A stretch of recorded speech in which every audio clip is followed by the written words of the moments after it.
안녕하세요. 행복하고 즐거운 미래가 온다. 라운다운 팀입니다. 팀장 카틀린, 팀원 덱은 브리트 종현씨입니다.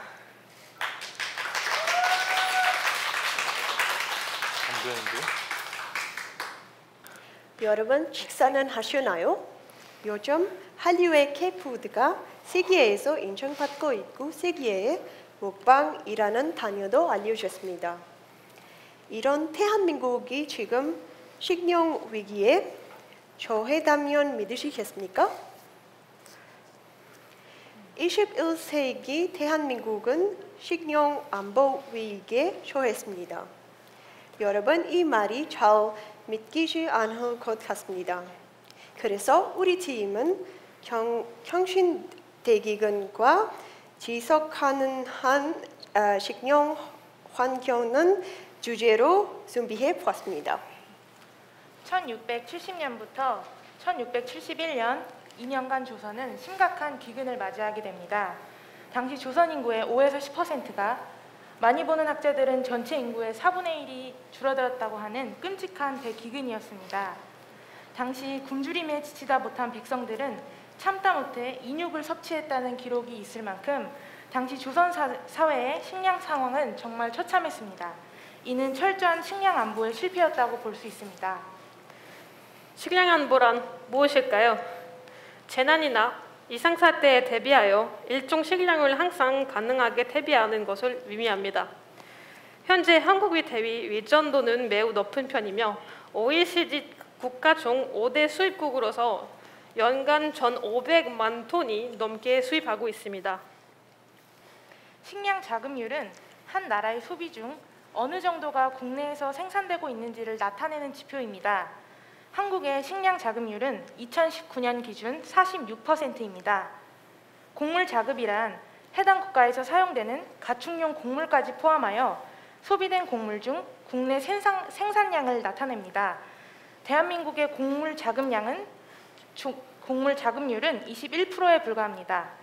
특히 밀은 0.7%에 불과할 정도로 전적으로 수입에 의존하고 있는데요.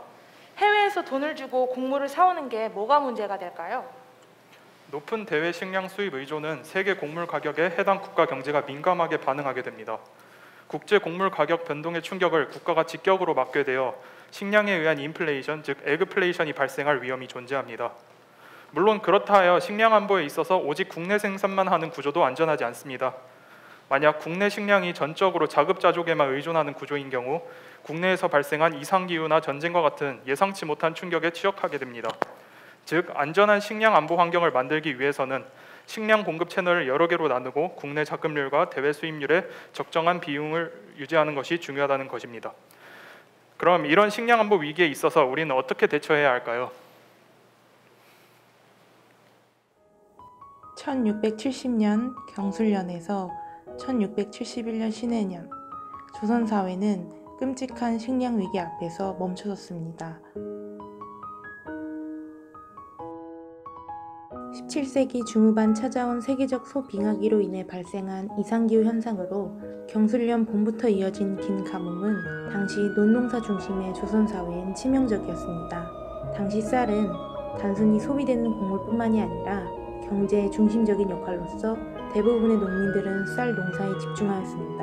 한반도 전역에 찾아온 긴 가뭄은 쌀이라는 단일 품목에 집중된 조선 농경사회를 뿌리부터 흔들기 시작했습니다. 경술년, 여름에 갑작스레 찾아온 엄청난 홍수와 우박은 많은 경작지와 가옥들을 파괴했습니다. 홍수가 그치자 창궐한 메뚜기 떼는 얼마 남지 않은 농작물을 덮쳤고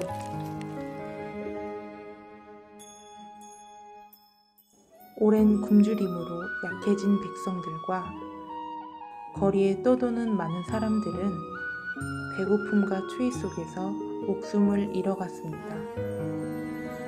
불과 2년간 조선 인구의 약 5%에서 10%가 줄어든 이 참혹한 기근. 이 2년간의 끔찍한 기근을 역사학자들은 경신대기근이라고 부릅니다.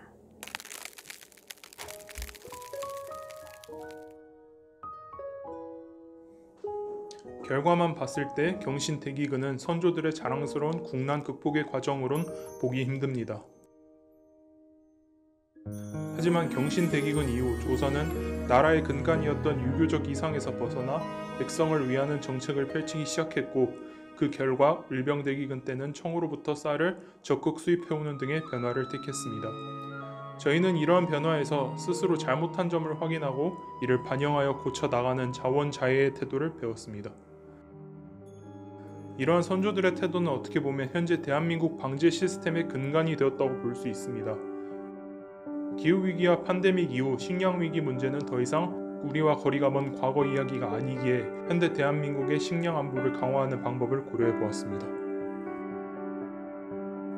가장 먼저 공통적 요인으로 쌀 중심의 농업 체제를 들 수 있습니다. 현재 대한민국도 다른 양국들은 대체로 수입에 의존하는 반면 쌀 자급률은 과잉 상태에 이르렀습니다. 이러한 쌀이라는 단일 품종의 집중화된 농업 체계는 과거 경신대기근에서도 보이다시피 이상 기후 연상에 취약한 걸 확인할 수 있습니다. 한 가지 환경적 요인이 벼농사에 악영향을 끼치게 되면 농업 환경 전체가 영향을 크게 받게 되므로 식량 위기로부터 안전한 지속 가능한 농업 환경을 만들기 위해서는 재배 작물의 다양화를 통해 리스크 분산을 하는 것이 중요해 봅니다. 통계청에 따르면 국민 1인당 쌀 소비량은 2000년대 이후 계속해서 줄어들고 있는 추세입니다. 기존 쌀 농가에 대해 밀이나 옥수수 생산에 대한 정부 차원의 유인, 인센티브를 제시하고 농업 생산 경쟁력을 기를 필요가 있어 보입니다. 두 번째로 경신대기근과 같은 이상기후 현상에 대비하는 재배 환경을 개선할 방안에 대해 고민해 보았습니다. 현재 대한민국의 농업기술은 과거 조선시대의 농업기술과 비교가 안 되게 성장한 것은 모두가 아는 사실입니다. 관계 시설 면에서도 과거와 비교가 되지 않으며 과거에 비해 가뭄과 같은 기후위기에 대처하는 능력이 강해졌습니다. 하지만 최근 강도가 점점 격양되어가는 이상기후 현상은 항상 우리가 상정해오던 예상을 뛰어넘고 있습니다. 그렇기에 아예 외부 환경적 요인을 차단한 실내 농업에 대해 생각해 보았습니다.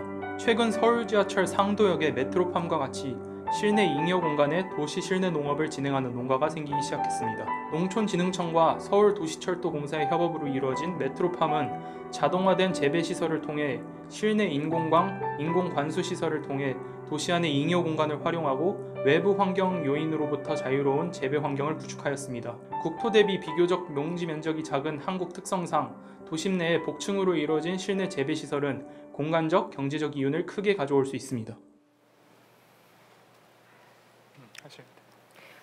저희 라운다운은 선조들의 자원 차이의 대도를 바탕으로 현재 한국의 식량 안보 환경을 개선할 방안을 생각해 보았습니다. 또한 누구나 실천 가능한 대안들을 제시해 보고자 노력했습니다. 저희는 길거리 인터뷰와 인식 조사를 통해 많은 사람들이 식량 안보에 대해 무지하다는 사실을 알게 됐고, 높은 수입 의존도의 심각성에 대한 인지가 부족하다는 것을 알게 됐습니다.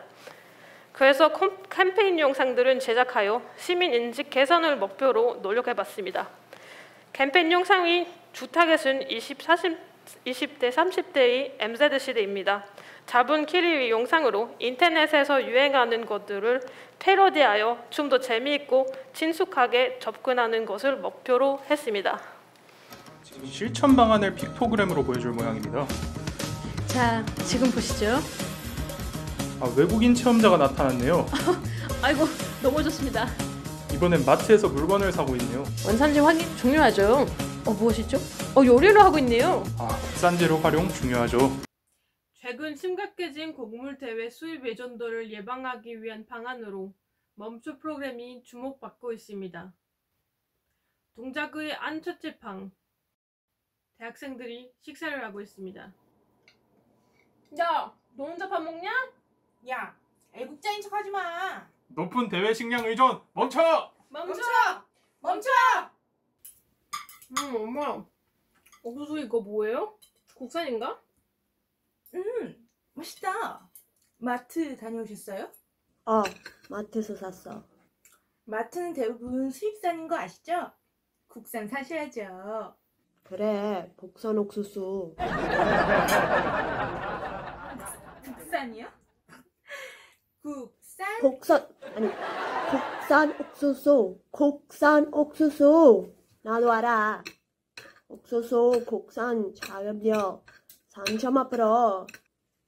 이 할망구가 왜 이래? 밥상에서 미쳤어?